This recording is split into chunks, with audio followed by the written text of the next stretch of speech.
I'm about black supremacy and the supreme black love. And seeing the supremeness, being willing to stomach and to tolerate the supremeness in ourselves. Because if we acknowledge that, and many people say, oh, I acknowledge it, I accept that, we would start taking back our communities. We would just start doing it. We would start being under this European. We would start circling him off and dealing with him specifically. But that's just a concept. That's just an idea. What's really going on in somebody's mind is black hate. That's why it's so hard for us to get together to do anything. Because as soon as we get together, we start to remember how much we hate one another. So we can't stay organized long enough to pull anything off. That's by design. So beyond nation building, and organization or economic building or real estate building or land building, build up your perception of the black man. Build up your perception of the black woman. Build it up. Why could we have kings and queens in Africa? Not just a mere rhetorical statement or just something that somebody throw out just to say peace queen or peace king. I'm talking about how did we really have that in Africa? Because we had a perception that could entertain supreme black authority. Today we don't have that perception. If it's not validated by some type of white supremacist institution, we can't even go with it. It has to be validated, or otherwise it will be thoroughly challenged. Thoroughly challenged. That has to change. That mentality and that perspective has to change. Something must be supreme for us to have black supremacy. Something has to have a supreme manifestation. It must be. We cannot have black supremacy but not see anything as supreme. We cannot have black love and not have the ultimate love for something. People talk about black love, but I don't see the ultimate love of black in them at all.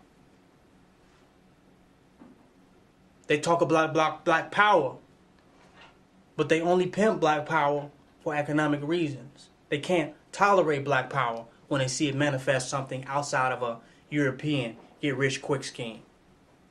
If they see some black power show up in some other ways. That's a fact.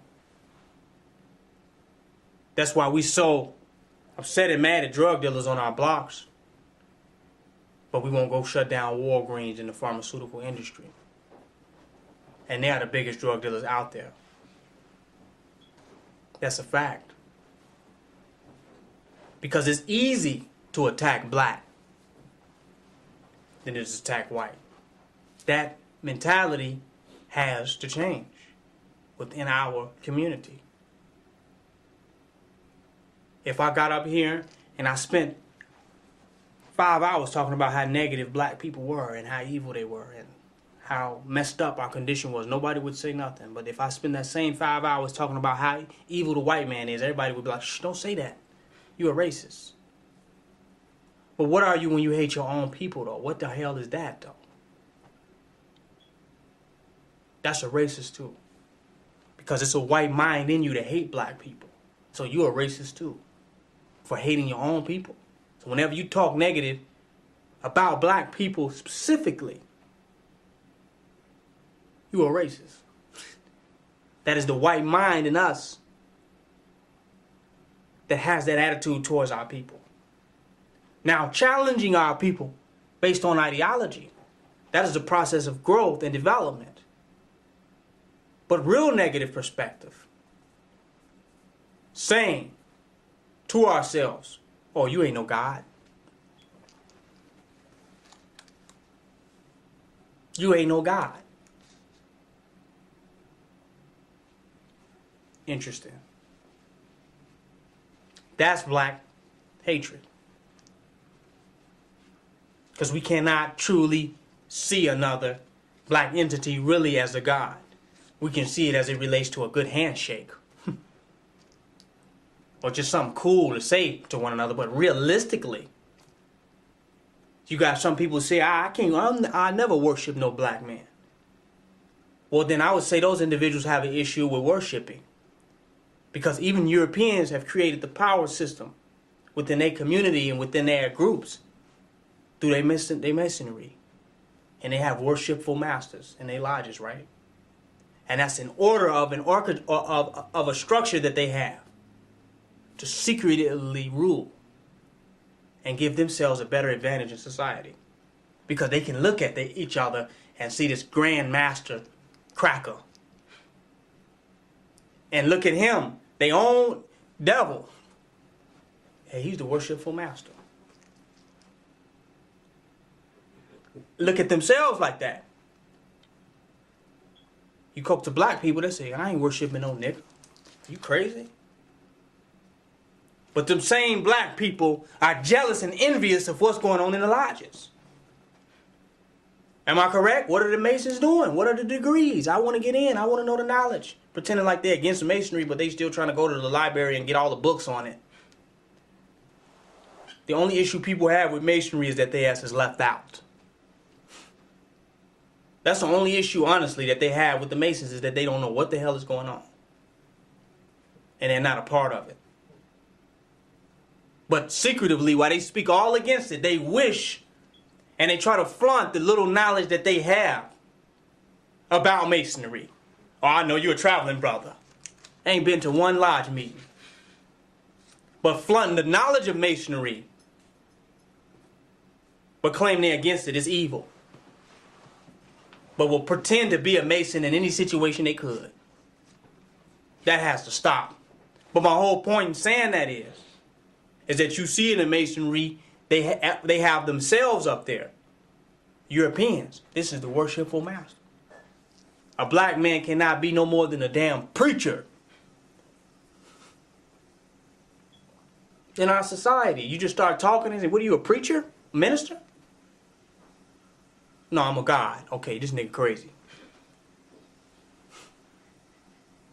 So it's not rational. But we talk about gods in Kemet and Egypt. Deities on the walls. But somehow, that was the last of the deities. And even the genetic bloodlines and manifestations of those Nubians. We just niggas today. We'll worship a statue in the image and likeness of self. And I said that before. If a brother walk up and look like that statue, they would say, man, nigga, please. But the statue ain't doing nothing for them, no.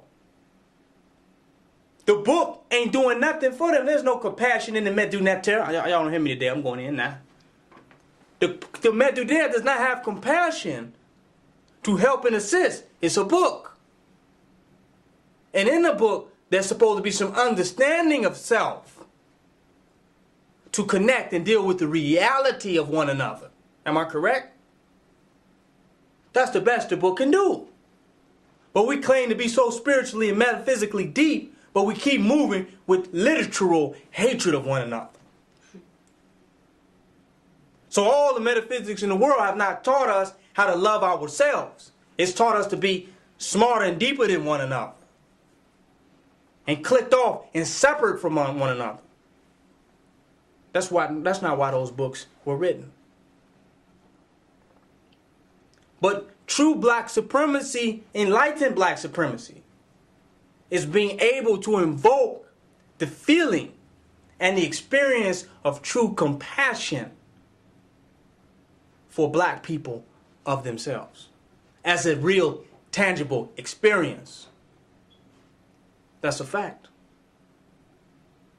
Because when we do that and we begin to recognize the deities of ancient times and we experience that in the living beings that are among us, we return to those times and those conditions where we were in power and we were in positions of great authority.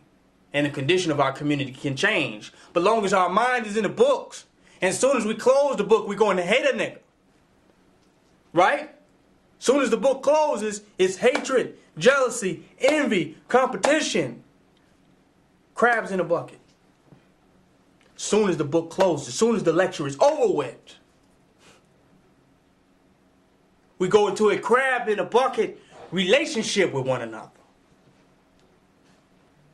We can see Ra shining in the ancient stories, but we can't see a black man shine today. So we can only really honestly stomach a lot of people that talk about black power. Because if a black man actually starts to talk about black power that has some level of melanin in his skin, oh, you're arrogant. You're black. You're not supposed to talk about black. That's for people to be objective. That's for historical and sociological objectivity, right? But if you actually black, you ain't supposed to be talking about that. You supposed to be looking at yourself objectively from a light-skinned speaker that claim they know everything. I'm just being honest with you. What about the DNA though? The true knowledge of black people ruling is in our DNA. It must be reactivated through our remembrance of who we are, not who somebody is saying that we are, or who somebody has studied that we are, but by completely manifesting as who we are. We cannot get that from others. We cannot get that from books and libraries and stuff. We have to get that from being centered in the conscious reality of that. That's a fact. So black power is not something, the knowledge of the black self is not something that you'll study for so long you'll get so old that you can't use it. You'll read books till you get 99 years old, and then when you finally wake up and realize, damn, I'm at the highest level, you got a walker. You got a nice black staff. I'm just telling you, realistically, the realization of who we are is now. It's not an objective of the future. It is not a future goal. It's now. It's to be activated right now and to be brought into existence right now. Yeah, we still read the books. We still watch the information. But we are in the time of our greatness. As black people right now, our great time, our great moment is now. And no structure is as significant as us being able to immediately identify the divinity of ourselves right now. The perspective of white people do not have to change. It's not important that that perspective changes as a recognition of the change of the condition of black people. It is when our perspective, not economic condition or the type of schools and the African-centered curriculums that we have change, but when the perspective of the average and most ordinary black individual, when their perspective in that single moment of who they and their people are changes, all the work has been done right there. In that moment. We can try to help hungry people in Africa, but overlook the greatness of black people that are with us now, today, in proximity of us. That's hypocrisy. That's like trying to feed world homelessness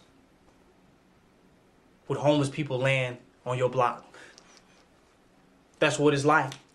Trying to change the condition of black people, knowing in your heart you really have envy and jealousy to see a black man in power. That's ridiculous.